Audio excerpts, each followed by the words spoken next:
The last thing I expected when we pulled onto that desolate stretch of highway was how the world would twist on its axis. The evening started normal enough. 4 of us, the best friends you could ask for, packed into my ancient sedan and eager to escape the monotony of small-town life. It was supposed to be the perfect weekend. Just a road trip, some music, and miles of open road. The day had been beautiful, clear skies, a warm breeze. But as night descended, the air thickened, and the road seemed to stretch endlessly, swallowing us whole. There was no moon, no stars, just blackness all around us, broken only by the occasional flicker of the headlights.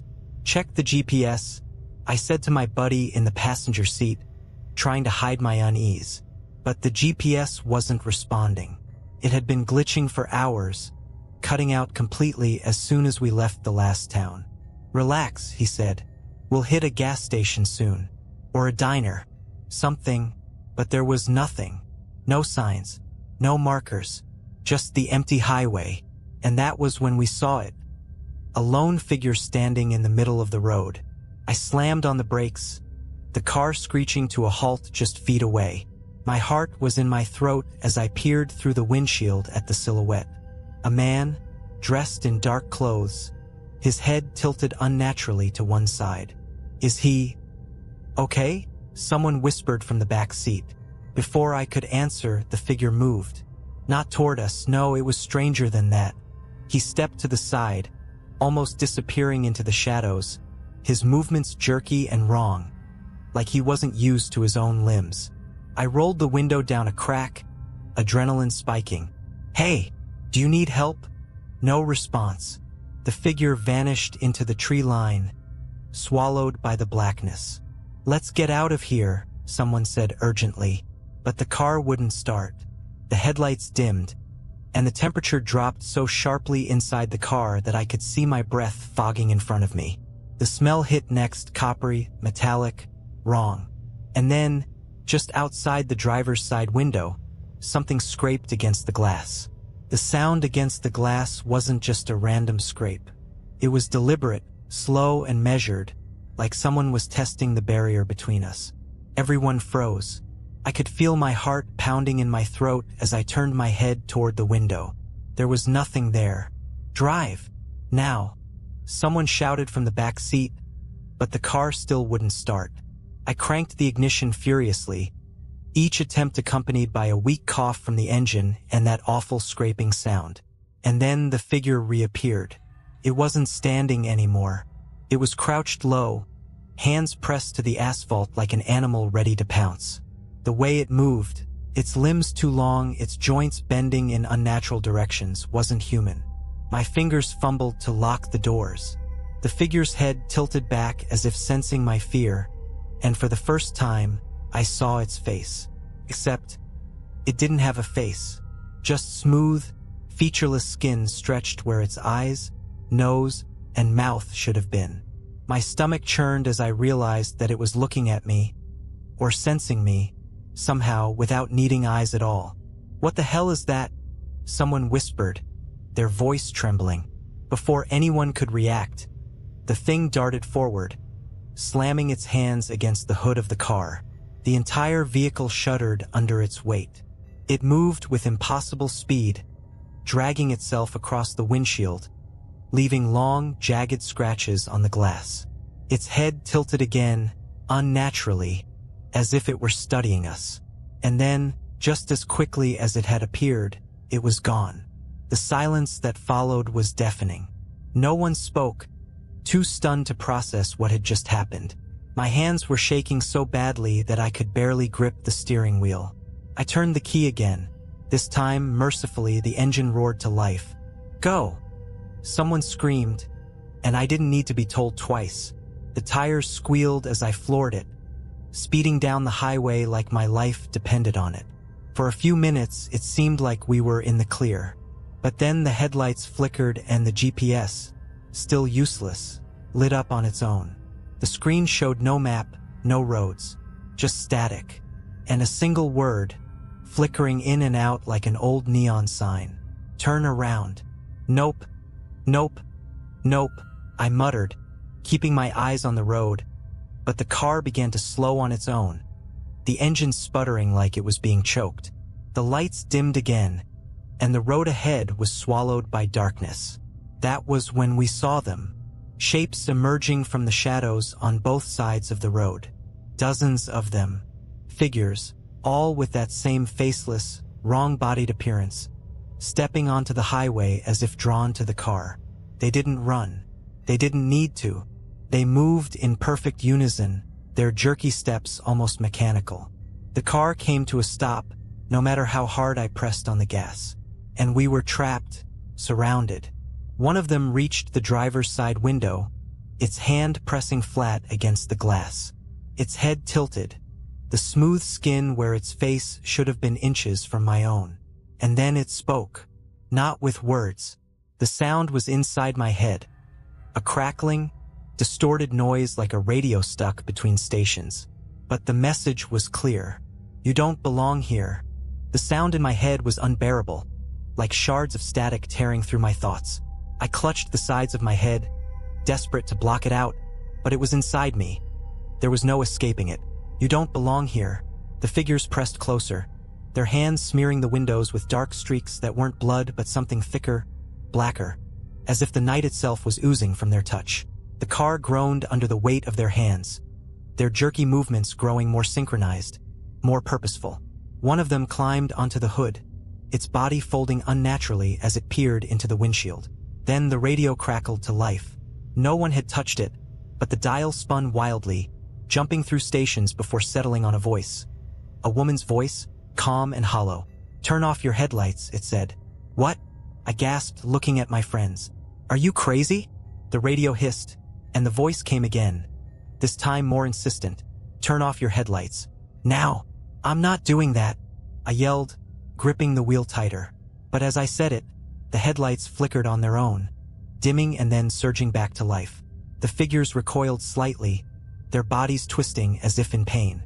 "Do it," one of my friends shouted. "Just do it." Reluctantly, I reached for the switch. My heart pounded as the lights clicked off, plunging us into total darkness. The silence was immediate. The figures stopped moving, frozen in place as though someone had hit pause on their grotesque choreography. My breathing slowed, but my relief was short-lived. The car lurched violently, sliding sideways on the asphalt. We screamed as the vehicle tilted, lifted off its wheels, and slammed back down with a bone-rattling crash. The static on the radio grew louder, the woman's voice whispering unintelligibly now, words dissolving into the crackling hiss. And then the road wasn't a road anymore. The asphalt beneath us seemed to ripple, bending and warping like liquid. The figures had disappeared, but the darkness remained, pressing in from all sides. The only light came from the car's interior, casting eerie shadows that danced on the twisted, shifting ground. "Drive!" someone yelled, but the steering wheel was locked, and the gearshift wouldn't budge. We were stuck. That's when I saw it.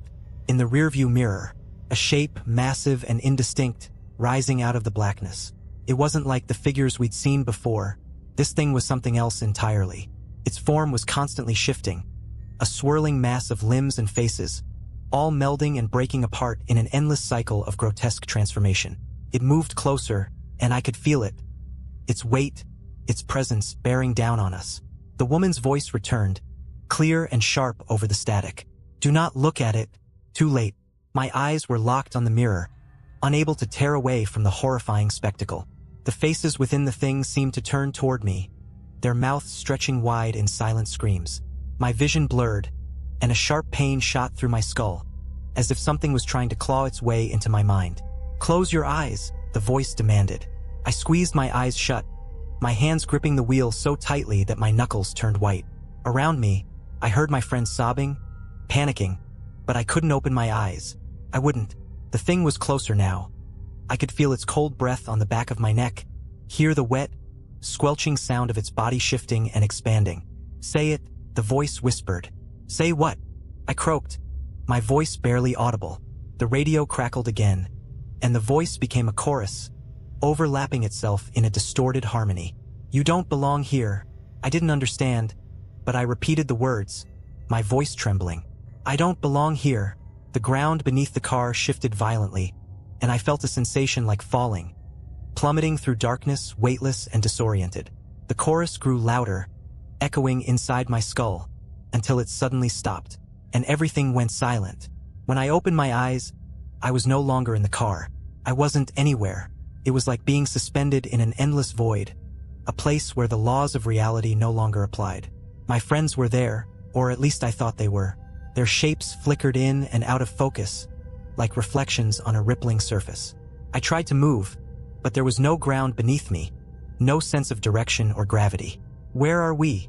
Someone's voice echoed, distorted and distant. "I don't know," I shouted back, but the sound barely felt like my own. It was swallowed almost immediately by the emptiness. Then, out of the darkness, a faint light appeared. It wasn't warm or inviting. It was cold and sharp, cutting through the void like a razor's edge. The light grew brighter, revealing a shape in the distance. A structure. It looked like a road, but it wasn't one I recognized. It stretched out into the nothingness, its surface made of something black and reflective, like obsidian. And on that road, something was waiting for us. A car. Not my car, but an older model, a rusted, boxy sedan with its headlights flickering erratically. The doors creaked open on their own, and the interior lights cast a sickly yellow glow. "No way," one of my friends whispered. "I'm not getting in that thing." "We don't have a choice," I said, though every fiber of my being screamed at me to run. But run where? There was nowhere to go, no escape from this place. We hesitated, but one by one we climbed into the car. The air inside was stifling, heavy with the smell of burnt rubber and something faintly metallic. The dashboard was covered in cracks, the radio knobs missing. But the engine roared to life as soon as we were all inside, the headlights illuminating the black road ahead. The car started moving on its own. No one was driving, but the wheel turned smoothly, guiding us down the impossible stretch of road. The void around us began to shift, shapes forming and dissolving in the darkness. Sometimes I thought I saw faces, familiar ones, their features twisted in pain. Other times, it was just shadows, darting and swirling just beyond the edges of the headlights. "I don't like this," someone whispered, their voice trembling. "Shut up," another snapped. "Just don't say anything." The car picked up speed. The road narrowed, twisting and looping in ways that defied physics. At one point, it felt like we were driving straight up, the engine straining against gravity, though none of us felt like we were moving at all. And then we saw them again. The figures. They lined the road on either side, faceless and motionless, their bodies twitching slightly as the car passed. They didn't try to stop us, they just stood there watching, or whatever the equivalent of watching was for them. But the farther we went, the closer they got, leaning into the road, their hands reaching out toward the car. One of them brushed against the window, leaving a smear of that same black substance. Another slammed its hand on the hood, but the car didn't stop. It only sped up, the engine roaring louder, the headlights flickering violently. "Faster!" I screamed, though there was no driver to obey. The road suddenly ended. There was no warning, no sign, just an abrupt drop-off into nothingness. The car didn't slow down.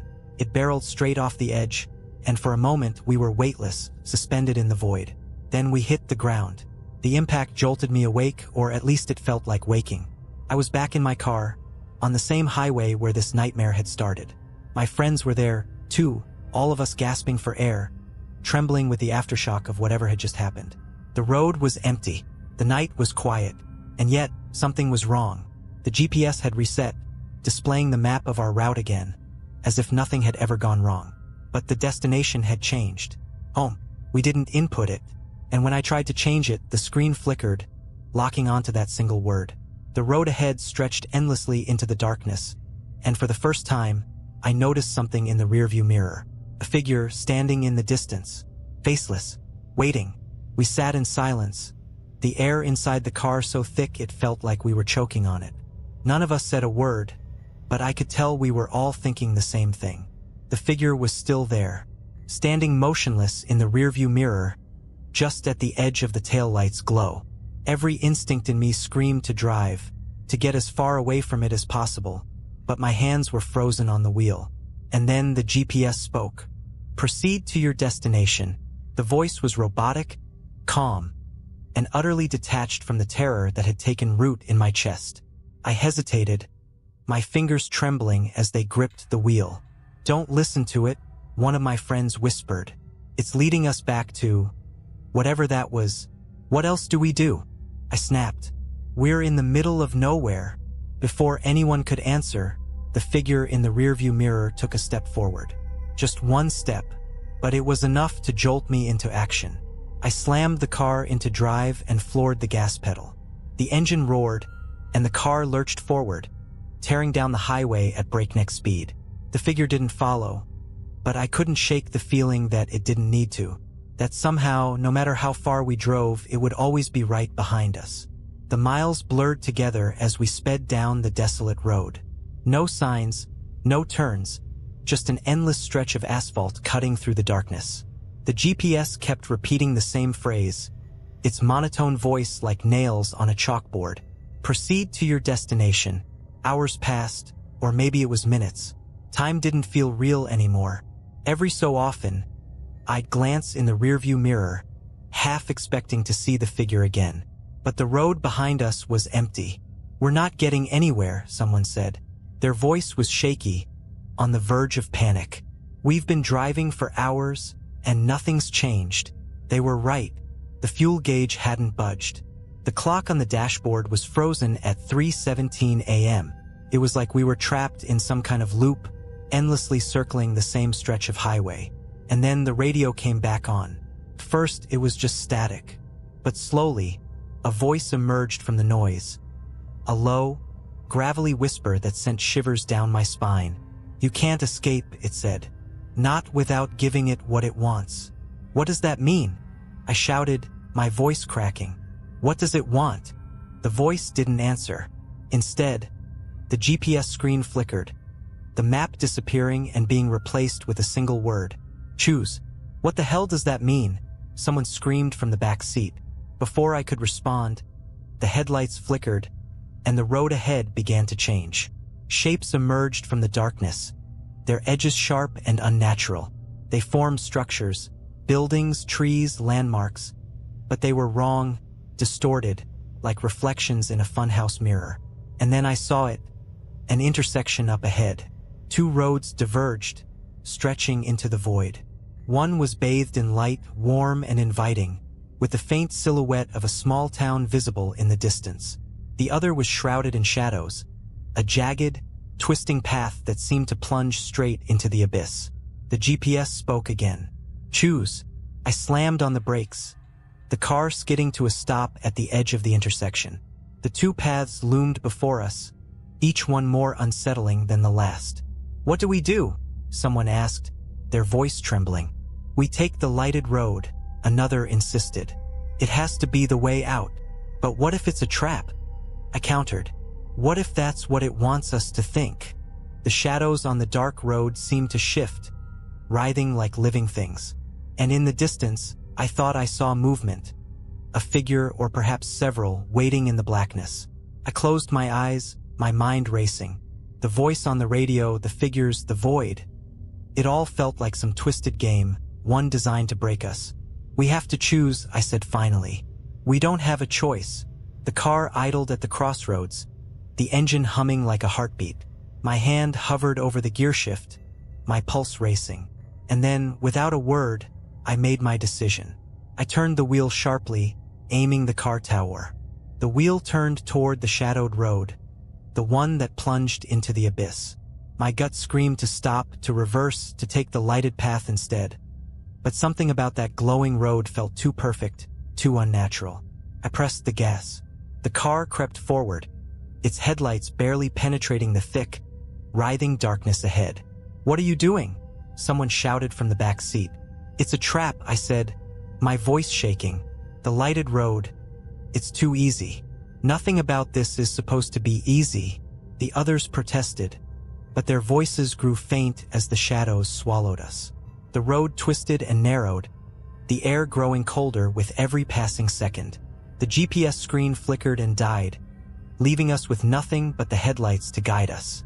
And then they began to fail. One by one, the headlights dimmed, flickering like a candle in the wind until we were left in complete darkness. The car slowed on its own, no matter how hard I pressed the gas, until it finally rolled to a stop. I turned the key in the ignition, but it wouldn't start.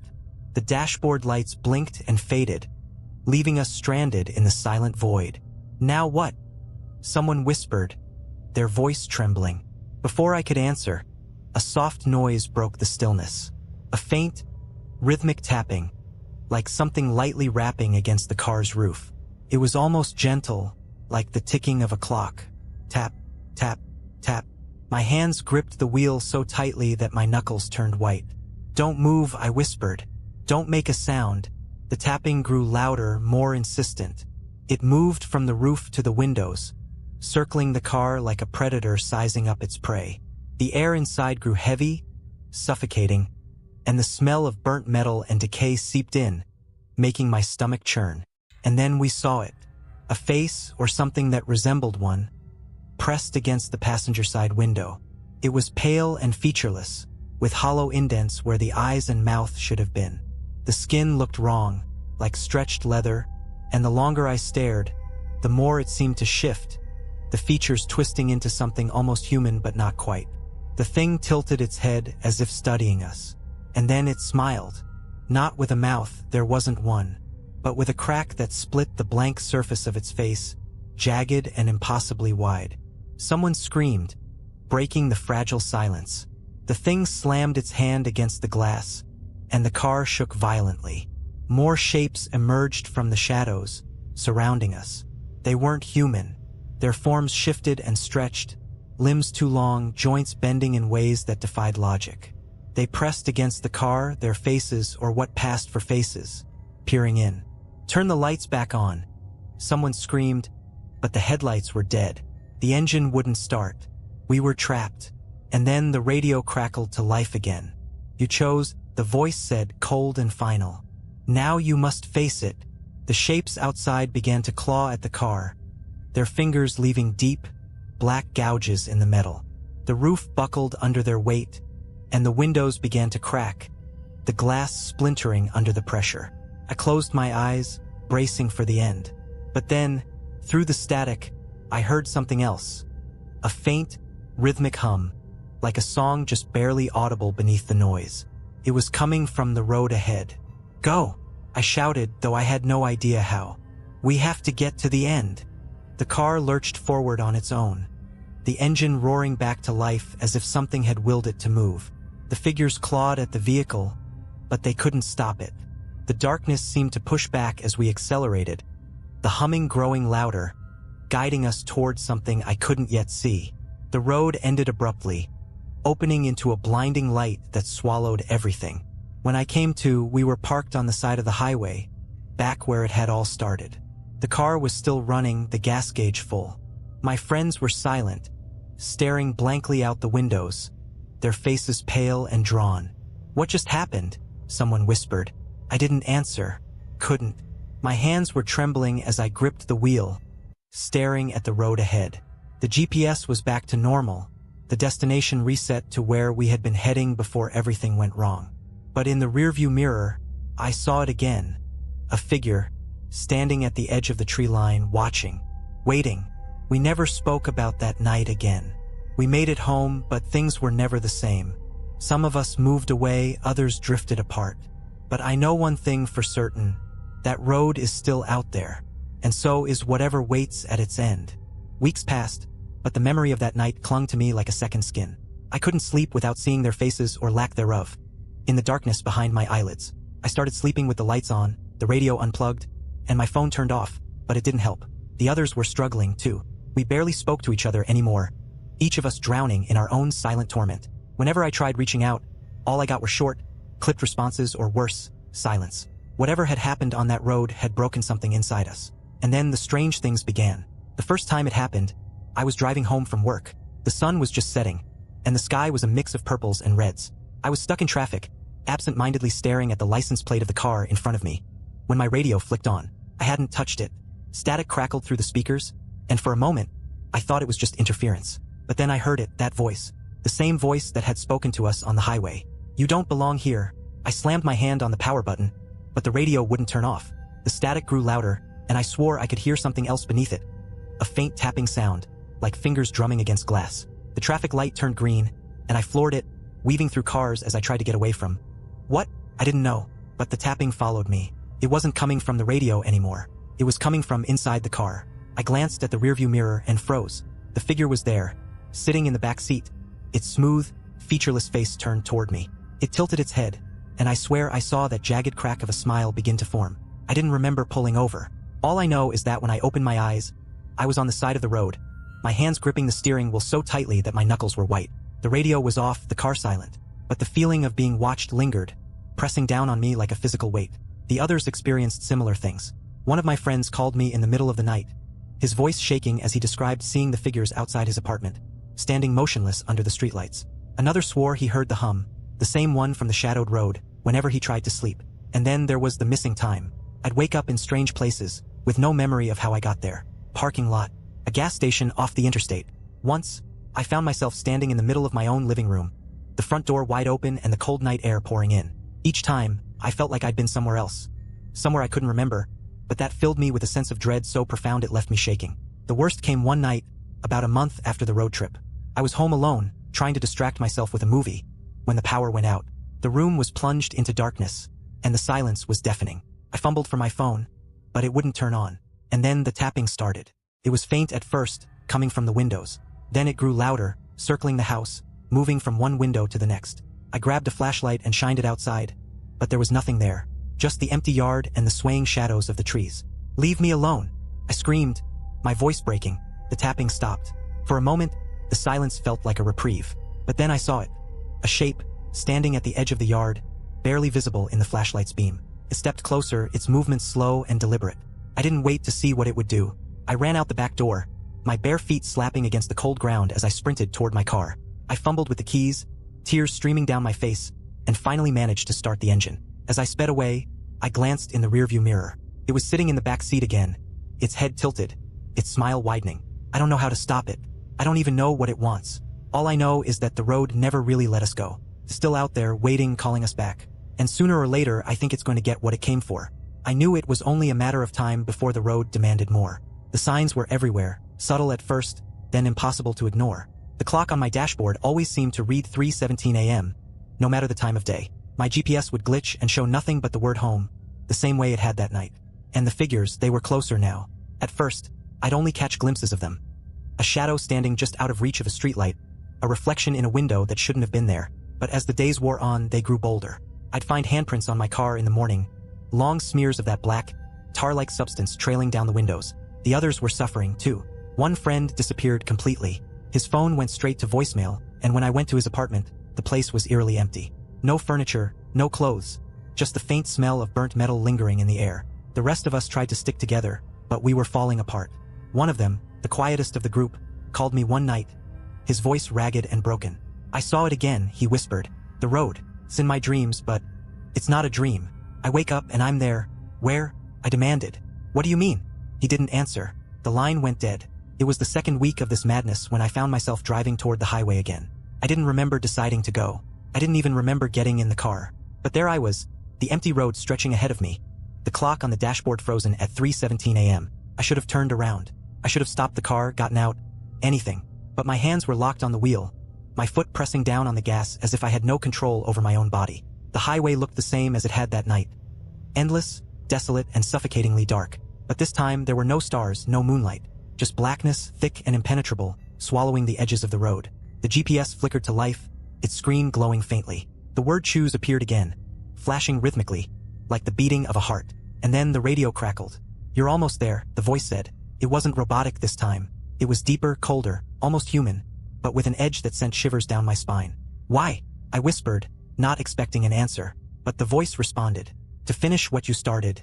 The road began to twist, curving sharply in ways that defied logic. It felt alive, shifting beneath the tires, leading me somewhere I didn't want to go. And then, in the distance, I saw it, the intersection. The same two roads we'd been forced to choose between that night. This time, there was no debate. The lighted road was gone. Only the shadowed path remained, its surface glistening like wet ink. I tried to stop the car, but the brakes wouldn't respond. The steering wheel turned on its own, guiding me down the dark path. The shapes were there again, lining the road, their faceless forms twitching and jerking as I passed. They didn't touch the car this time. They didn't need to. Their presence alone was enough to make the air feel heavy, suffocating. I couldn't look at them, Couldn't let myself acknowledge their existence, but I felt their eyes, or whatever they used to see, burning into me. The hum started again, low and rhythmic, vibrating through the car. It grew louder as I drove, filling my head until I thought it would split open. The road narrowed, the darkness pressing in from all sides. And then, I saw it. The end of the road. It wasn't a destination. It wasn't even a place. It was a void, a swirling mass of shadows and light, pulling everything into its center. The hum became a roar, deafening and relentless, and the figures began to move, closing in from all sides. The car stopped just short of the edge. The engine died, and the headlights flickered one last time before going out completely. I was alone in the dark. The voice returned, this time right in my ear. "Step out." My hands were shaking as I reached for the door handle. I didn't want to obey, but I didn't have a choice. The door creaked open, and I stepped onto the cold, slick surface of the road. The figures surrounded me, their forms shifting and merging, their faceless heads tilting as they watched. The void loomed ahead, pulsating with a sickly light that seemed to reach for me, pulling me closer. And then I understood. This was never about the road. It was about me, about all of us. The road wasn't taking us anywhere. It was taking from us, piece by piece, until there was nothing left. When I woke up, I was back in my driveway. The car was parked neatly, the keys in the ignition. My clothes were damp, and the faint smell of burnt metal lingered in the air. I haven't told anyone what happened that night. I don't think I could, even if I tried. The others are gone now, disappeared one by one, until I'm the only one left. The road hasn't called me back again. Not yet, but I know it's waiting. Life after the road became a game of waiting. The days passed in a haze of routine, but every shadow held a threat, and every quiet moment felt like the calm before a storm. I stopped sleeping altogether, too afraid of what I might see, or where I might wake up. The clock in my house was useless. No matter how often I replaced it, it always stopped at 3:17 a.m. The figures came less frequently, but their absence didn't bring peace. It felt deliberate, like they were giving me space to prepare for something worse. It wasn't until weeks later that I realized the road hadn't just taken my friends. It had taken time itself. I started noticing strange gaps in my memory. A dinner with my father that I couldn't recall scheduling. A coworker asking why I'd skipped a meeting I didn't even know was happening. And the date on my phone. It wasn't adding up. Somehow I'd lost days. But the worst discovery came one cold morning, when I opened my front door to find a package on the step. It was small, wrapped in brown paper, with no return address. My name was scrawled on the top in shaky, uneven handwriting. I should have ignored it. I should have burned it. But curiosity, and something deeper, more primal, compelled me to open it. Inside was a single object, a GPS unit, identical to the one I'd used on the trip. The screen lit up the moment I touched it, the glow casting eerie shadows across my face. And then the word appeared, home. I threw it away, or at least I tried to. The next morning, it was back on my nightstand, the screen still glowing softly. The thing wouldn't turn off, wouldn't break, no matter how hard I smashed it. It was a message, clear and undeniable. The road was calling again. I resisted for as long as I could. Weeks turned into months, and the world around me grew stranger. People I thought I knew no longer recognized me, their faces blank and unfamiliar, like masks I hadn't noticed before. My house didn't feel like mine anymore. Doors creaked open on their own, and the windows showed landscapes that didn't exist. Everywhere I went, I felt the weight of unseen eyes on me. And always, the GPS waited, its screen glowing persistently, unyielding. Then came the night when I stopped running. It was just past midnight when the tapping started again. At first, it was faint, coming from the windows like before.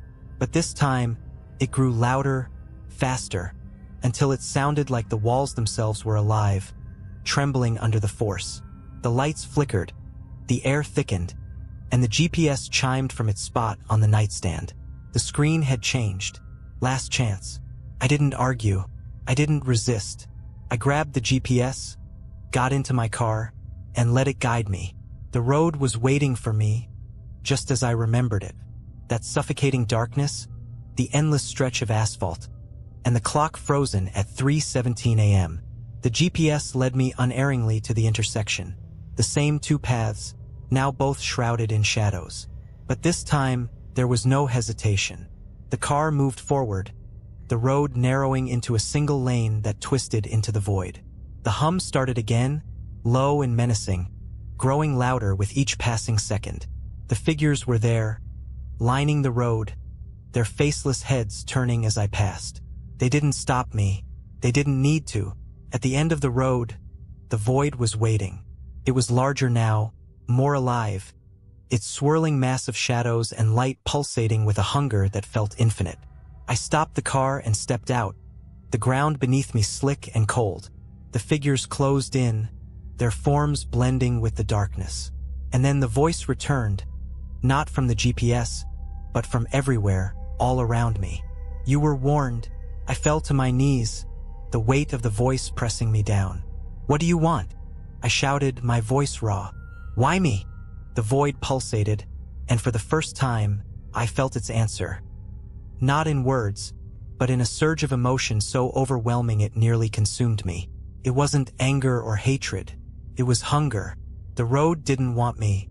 It wanted my fear, my desperation, my pain. It fed on them, grew stronger with every moment of my suffering. And then I understood the final truth. The road isn't a place. It's a parasite, a predator that exists in the spaces between reality, feeding on those unlucky enough to stumble across it. It doesn't stop until it's drained everything from you. Your time, your memories, your soul. But it doesn't kill. No, that would be too easy. It leaves you alive, hollow, a warning to others. I woke up in my bed, the morning sun streaming through the windows. The GPS was gone, the clock ticking normally for the first time in months. But I wasn't relieved. I knew the truth now. The road wasn't finished with me. It never would be. And one day it will call me back again. Weeks turned into years, but the memory of the road never left me.